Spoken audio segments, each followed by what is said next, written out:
Então vamos lá. Tá valendo? Olá pessoal, tudo jóia?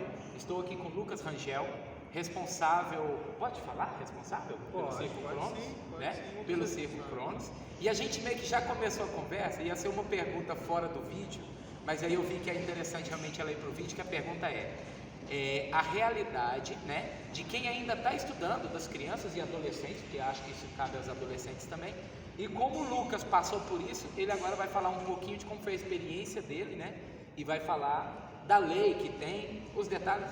Lucas fala, vamos lá. Tem a lei que ampara o aluno circense, né? Então, toda cidade que a gente chega, a escola mais próxima é obrigada a acolher o aluno, nem que seja por uma semana, um mês, 2 meses. E minha vida inteira eu estudei assim. E quando a gente estava no Nordeste, quando fazíamos interior, dava o primeiro espetáculo na sexta-feira, o último na segunda-feira, aí a gente já mudava e estreávamos na próxima sexta-feira. Então minha mãe já saía, nós chegávamos na cidade terça-feira por aí, minha mãe já ia atrás de escolas, matriculava a gente nas escolas, a gente já ia de tarde na terça, aí ficava terça, quarta, quinta, sexta-feira, segunda e já mudava de escola, 5 dias em cada escola. Isso. Aí, isso na época ainda do círculo do meu tio, quando a gente estava no círculo do meu tio ainda, porque o Círculo Cronos tem apenas 10 anos de idade. Então, minha vida inteira foi assim, estudando de escola em escola, tinha vezes que a gente ficava 1 mês, 2 meses, ou 5 dias, mas foi assim. Mas a questão do conteúdo, porque falando de uma experiência minha, nem era da época do circo, mas é porque realmente como artista também fiquei mudando demais. Eu houve uma época que eu saí de uma escola que estava atrasada e cheguei numa que estava adiantada. Então foi um buraco que me causou assim, uma dificuldade muito grande. Então, como a gente já tem costume, desde pequenininho, que já entra na escola, a gente já tem costume disso aí. Então, pelo menos pra mim, na minha cabeça era o quê? Já sabe o básico que você aprende e você meio que tem um tempo para aprender o que está naquela escola para fazer a prova daquela escola. Então meio que eu já pensava assim, sabe? Eu já sabia, obviamente, quando tinha a mesma matéria, ótimo, maravilhoso, mas eu já pensava, não, eu tenho que estudar para aquela prova. Então meio que ficava mais fácil para mim. Eu já pegava o conteúdo, não, tem que estudar isso, aquilo. Aí aprendia o que era para a prova, eu estudava para a prova praticamente. Então, é porque o meu caso, eu tentei continuar um ano letivo. No seu caso, mesmo vocês se adaptaram a pequenos módulos. Exatamente, exatamente. Já pegava eu não esquecia o que eu já tinha aprendido, não, deixava, mas não focava muito nele, focava no que estava no presente. Focava, o que é? Isso e aquilo. Então vou estudar que a prova vai cair, isso e aquilo. Aí se não soubesse ainda, aprimorava, né? Ia atrás, professora, fazia reforço e tal, para fazer aquela prova. Isso quando estava em época de prova, né? Às vezes a gente não chegava na escola, não estava na época de prova, então era mais tranquilo. Entendi. E aí, mantendo essa pergunta e só finalizando com outra parte, e a parte social? Social? Como que era, por exemplo, todo mundo devia olhar para vocês como assim, cara, você é do circo, e você, por exemplo, faz um amigo já sabendo que, não, daqui uma semana eu estou indo embora. Como que era essa parte? Então, essa parte que você está falando de amizade, que nem eu te falei da questão do costume. Vida inteira foi assim. Então, nós nos apegamos e não nos apegamos. É meio que uma linha tênue aí, sabe? Nós nos apegamos, pegamos amizade, mas sabemos que vamos embora. Então, não tem aquele, meu Deus, chorar e tal. Porque quando você fica muito tempo com a pessoa, você vai pegando apreço, Sim. amizade. A gente fica com amizades. Porém, não sofremos tanto quando vamos embora. E a questão do social, mano, pra mim foi maravilhoso, porque toda cidade que você chega, você é novidade. Uma experiência também, de uma realidade diferente. É uma realidade diferente, culturas diferentes, que nem eu te falei, passei muito tempo no Nordeste, a gente, na verdade, minha infância toda eu rodei o Brasil inteiro, né? Então estudando várias culturas, vários sotaques, várias comidas, muita coisa diferente. E que nem eu te falei, quando a gente chega, como nós somos do circo, somos meio que estrelas, né? Ah, olha, o pessoal fica perguntando como é que é o circo, o que você faz. Então, pra mim, que sempre fui assim, dado, foi ótimo, maravilhoso. Bacana. Aproveitando, você é da onde? Eu nasci no estado de São Paulo. São Paulo. Isso, em Jales. Jales. Só que é perto de São José do Rio Preto. Uhum. Sim. Aí, só que é o seguinte, meu bisavô já era do circo. Então eu já sou a 4ª geração da família circense. Meus avós já nasceram no circo, meus pais nasceram no circo e eu nasci enquanto o circo estava passando por Jales. Entendeu? Entendi. Então não havia parentesco ali, não havia residência ali, estava passando e nasceu lá. Exatamente. Louco, oh, massa. Vamos, desculpa se eu estiver entrando muito no pessoal. Não, pode falar. Você falou que parece que seus bisavós eram do circo. Sim. Eles eram donos de circo ou eles eram do Não. circo e sua família acabou adquirindo um Os circo? bisavós eram circenses Entendi. que trabalhavam no circo. A partir do meu avô, ele foi o primeiro dono do circo da família. Na verdade, tanto de pai como de mãe, meus dois avós tinham circo. Cada um tinha o seu. Tinham circo. Que louco, gente. Então, tanto o pai do meu pai como o pai da minha mãe tinham circo. Então, foi indo, né? Meu pai conheceu minha mãe e meu pai se mudou para o circo da minha mãe, que era o circo do meu avô. E o circo do meu outro avô, por parte de pai, com o tempo e tal, algumas coisas que aconteceram, teve a morte do irmão do meu pai, então eles meio que desgostaram do circo e se finalizou, sabe? E continuou meu pai no circo da minha mãe.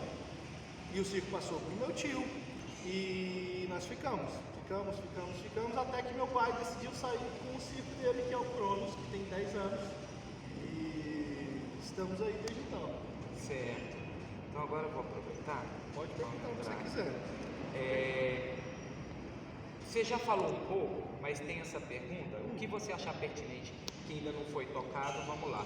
Como que é a vida de quem trabalha no circo e o que ela tem de diferente da nossa? Então, nossa vida no dia a dia, de dia é praticamente a mesma, né? A gente acorda, toma café, conversa, socializa com o pessoal. Eu sempre gosto de brincar, de falar que o circo, ele é como se fosse uma... como é que fala? Não uma comunidade, mas um condomínio que todo mundo trabalha no mesmo lugar. Massa. Sabe? Eu entendi. Um condomínio que todo mundo trabalha no mesmo lugar. Então, no dia a dia, as pessoas moram em suas casas, que são os trailers, socializam, obviamente, né? Um condomínio pequeno, né?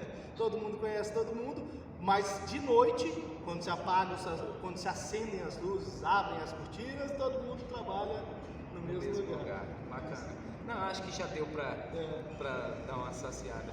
Academia, cada hora uma também, igual a escola. Academia, cada hora uma, e alguns não fazem academia, né? Treinam no circo. Claro. Então vamos lá.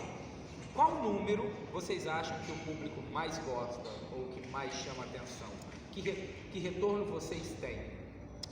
Então, aqui no circo, o nosso carro-chefe é o King Kong, que ele já é uma tecnologia, né? Não é algo tradicional de circo, porque ele é um robô gorila que tem 11 metros de altura. Ao mesmo tempo, o circo com suas parafernálias já faziam coisas semelhantes. Exatamente, mas ele não deixa de ser uma coisa mais tecnológica, né? O circo já teve a época das aberrações, então, querendo ou não, caminha na tradição circense. Sim. Não quebrou. Sim, adaptou, é verdade. mas deixar você continuar a falar. O King Kong, que é o carro-chefe, né, do circo, é a atração principal. O Globo da Morte, o pessoal gosta demais, né, chama bastante atenção. Eu acho que cada atração tem a sua colocação em si, né? Tem gente que gosta mais, eu gosto do malabarista, eu gosto de mágica, eu gosto do palhaço. O palhaço é a alma do circo, né? Não tem circo sem palhaço. Então, cada um tem o seu lugar, mas, como você perguntou, a maior atração é o King Kong E eu acho que, ao meu ver, o segundo lugar, que todo mundo gosta, é o Jogo da Morte também chama muito. Eu falo porque igual, é uma pergunta que eu já vi muita entrevista para bandas. Sim. Alguém fala assim, ó, qual é aquela música que não pode faltar no show? Por exemplo, atualmente a cereja do bolo de vocês é o King Kong, é o chamariz. Sim, mas porém, então, o que não pode faltar no circo é um palhaço. Então, era essa a provocação que eu queria fazer, sim, mas eu queria ter o retorno de vocês. Sim. Porque aí entra uma outra pergunta, ela está até anotada aqui. Eu vou perguntar sem ler, mas depois eu vou ler para ver se tem alguma coisa que faltou na pergunta que é. Pesquisando, e aí é pesquisa, lendo livros, eu sei que antigamente o palhaço, entre aspas, era o carro-chefe de boa parte dos circos. Sim. O palhaço tinha números que não durava um entreato. E aí, com o passar do tempo, o palhaço foi caindo no apito, foi caindo naquele negócio que enquanto arruma alguma coisa. Sim. E aí, não estou colocando um defeito. Sim. Mas aí, para você que é do circo, eu acredito que talvez você vai saber mais coisas que vai poder falar, porque se todo mundo gosta tanto do palhaço, o número do palhaço foi perdendo tanto espaço assim. Ou você não vê assim? Então, não, eu vejo sim. Na verdade, foi mais a questão da tecnologia em si ir chegando e mostrando mais cedo para as crianças o mundo real. Então elas foram perdendo a essência natural, que é o que? A inocência, a graça de uma coisa inocente. Hoje em dia, o palhaço é algo mais bobo. Muita gente é inocente ainda, tem aquele ar de inocência. Gosta do palhaço porque ele é inocente, causa aquela inocência. Mas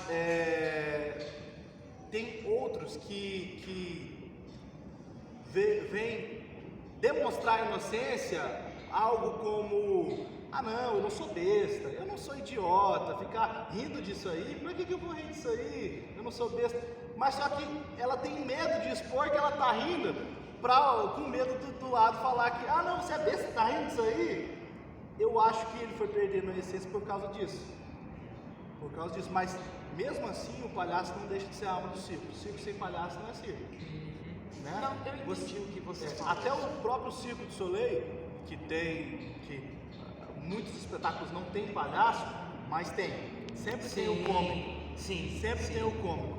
Mas mesmo assim o Circo du Soleil, você pode ver que ele tem menos essência, ele é mais teatral, menos circo. Então, eu acho que o palhaço ainda é a alma do circo. Se você tirar um palhaço, o pessoal vai fazer falta. Se você tirar qualquer outro número, o pessoal não vai falar: ah, mas cadê aquele número? Não. Se tirar o palhaço, o pessoal vai perguntar. No espetáculo de vocês, eu vi que tem um número de palhaço completo, né? Sim. E um número de palhaço entre aspas, que é um entreato. Então vocês ainda mantêm um número, vocês têm a experiência dos dois. Né? Mas, por exemplo, vocês já têm alguma experiência de alguma apresentação de palhaço mais duradoura e falou assim: não, a gente viu que não rolou? Não, porque nosso espetáculo sempre foi dinâmico. Entendi. Dinâmico, pum, porque a gente não gosta também de prolongar, porque gostamos de algo rapidinho, não gostamos de deixar o pessoal, a gente fala, respirar. Então gostamos de uma coisa atrás da outra, e quando a pessoa já viu, saiu rindo lá pra fora e acabou o espetáculo. Não gostamos de deixar: vou dormir aqui, vou dar uma cochilada, já você me acorda. Não. Então sempre foi assim, desde da época do circo do meu avô, desde a época do circo do meu pai, sempre foi esse tipo de ritmo. A nossa linhagem sempre teve esse ritmo de espetáculo. Característica de você. Isso. Aí sempre colocamos uma atração maior de palhaço no começo e as outras são um pouco menores, para se encaixar. Dá o gostinho. Porque querendo ou não, você gosta de palhaço? Você gosta? Não. Quando vem um ato muito grande do palhaço, mesmo que você goste, não vai ficando enjoativo? Tem que sentir na cena. Vai ficando enjoativo, mesmo que seja muito bom. Tem um palhaço que eu conheço que chama Massanita, não sei se você conhece. De nome talvez não. Massanita, ele trabalha. Ele é daqui ou é de fora? Não, ele está trabalhando no Brasil, mas se eu não me engano, ele é chileno, eu acho. Ele é chileno. Ele é latino, assim, ele é chileno, eu acho. Ele trabalhou no Circo Máximos. Agora eu acho que ele está no Lecic. Ele tem um número muito bom, porque ele toca muitos instrumentos e tal, só que ao passar do tempo vai ficando cansativo, vai ficando maçante para quem está assistindo, entendeu? E ele é muito bom, eu adoro, eu amo ele, eu gosto pra caramba do número dele, só que vai ficando maçante, mesmo que seja ótimo, vai ficando maçante. Entendi, entendeu? Entendi sim. Tudo tem sua dose, né? Uhum. Sua opinião sobre circo dos anos atrás e os atuais? Porque teve a questão da tecnologia, das gerações que são completamente diferentes, que tem a ver com a tecnologia também. Que nem eu te falei, como o pessoal vai perdendo essa essência, a gente tenta buscar eles de algum jeito. Então, colocando tecnologia ou fazendo o King Kong, né? King Kong ou propaganda, ou muitos circos compram carros como só para chamar a atenção. Para chamar a atenção, para falar, ei, olha, a gente está aqui, vem ver que você vai gostar. Porque muita gente vê o circo como coisa de criança. Coisa de criança, não tem aquela arte. Porque como fora do Brasil, no Chile, tem as festas pátrias, que muitos circos param durante o ano, ficam um longo tempo do ano parado. E quando tem as festas pátrias, todos se reúnem num lugar só, numa cidade só, e todos lotam. Por quê? Porque eles têm a tradição de ir ao circo. Aqui no Brasil, isso já deu aquela caída enorme. Tipo assim, o pessoal não tem muita tradição.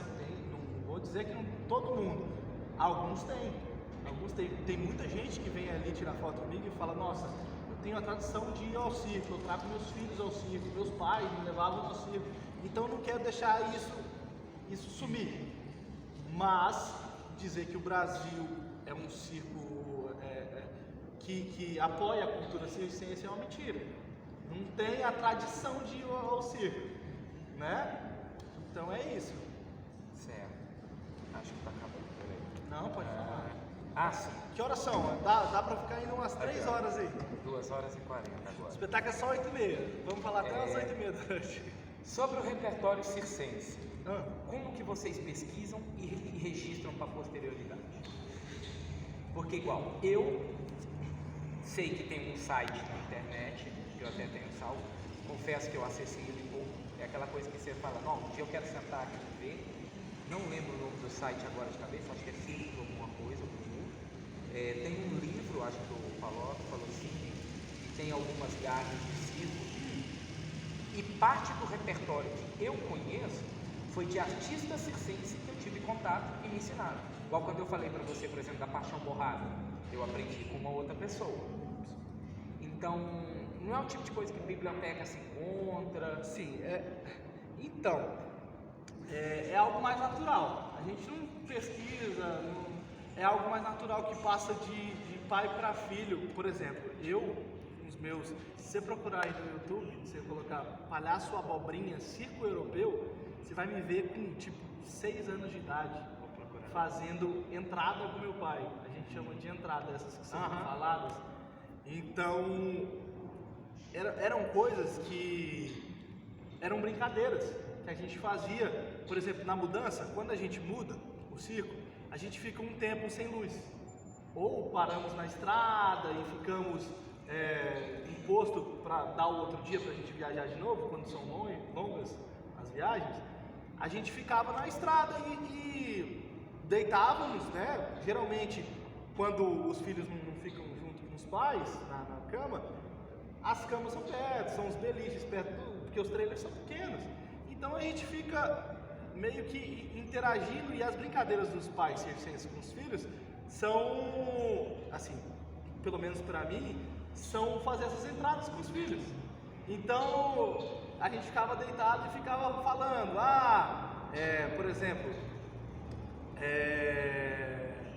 vamos fazer paródia de animal, farofa de animal, eu comi ontem, o que? Farofa de animal, entendeu? Tipo essas coisinhas bestas que se você olhar no YouTube tem lá, que eu aprendi de uma coisa, de uma brincadeira, e a gente passou pro palco.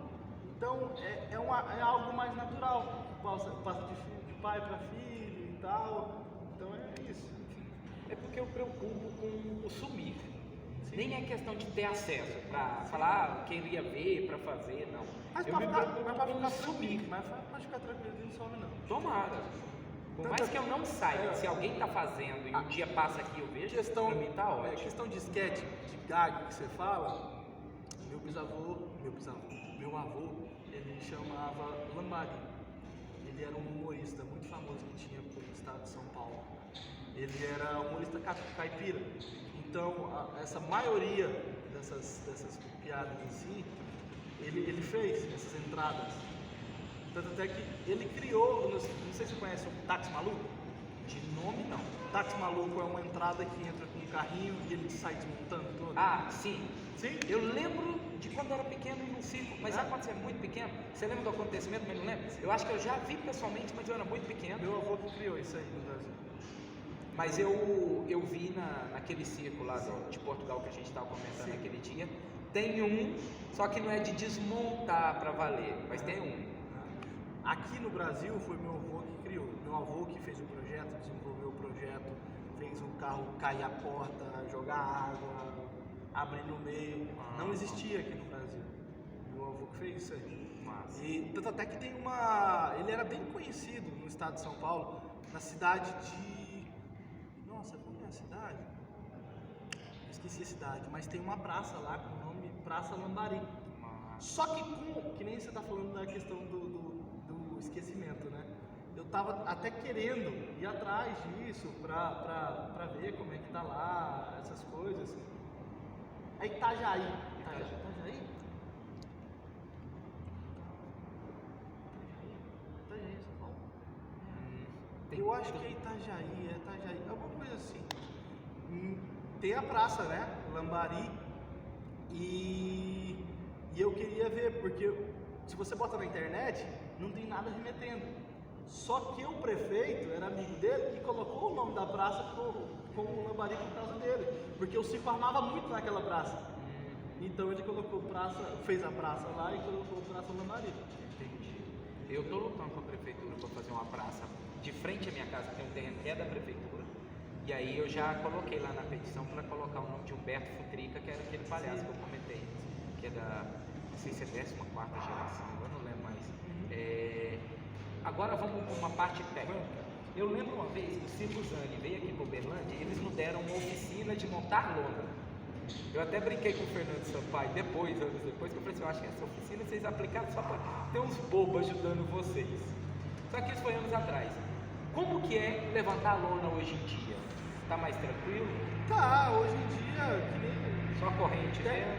Nada, olha os motores. Motor? Motor. Eu levantei na corrente na corda.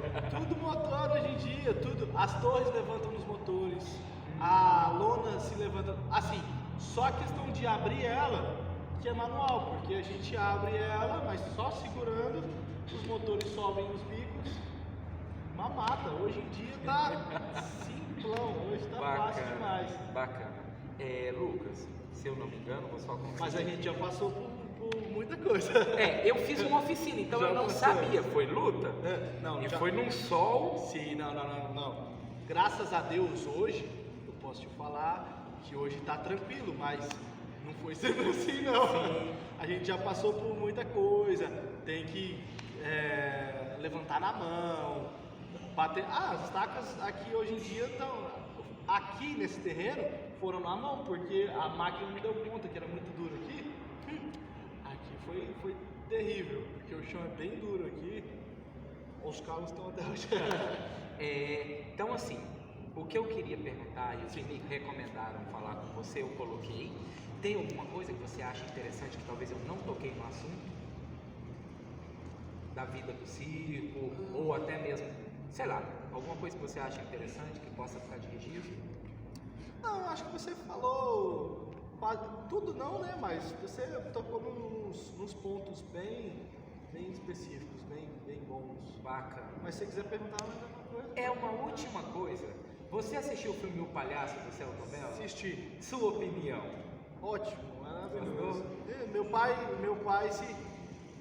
ele fala até hoje, né, quando assiste assim, ele se vê. Ele se vê naquilo lá. E a piada do morto? Seu pai falou o que da piada do morto? Já rolou esse engano? Não, a gente faz morto até hoje. Tem morto ainda aqui, ó. Ai, aquela cena do Moacir da delegacia pra mim é perfeita. Vocês são do circo? Somos, como é que você sabe? Jeitão de baitola. É aquilo lá, cara. O circo de antigamente é todinho aquilo lá. Pintar o cabelo de loiro pra falar que é russo. Eu acho que devia. Exatamente. Eu acho que deviam ter mais filmes como aquele. Tem um outro filme, eu não vou lembrar o nome aqui agora. Não, mas eu acho que deviam. Porque assim, foi uma proporção maior, sabe? Sim, Tomou. sim. Eu acho que esses que dão proporção maior deveriam fazer mais naquele estilo, porque eles pegam mais como um estereótipo, não mostram uma coisa normal e verdadeira do jeito que é. Aquilo lá mostra a essência, mais ou menos, do circo, sim, sabe? Então, pode terminar. Tem estereótipos também, obviamente, porque é um filme, mas eu acho que aquele filme é perfeito, é muito bom. Eu gosto bastante também. Então eu vou te agradecer imensamente, tá? Eu sempre termino os vídeos falando, um por todos, todos pelo público. Muito obrigado, pessoal.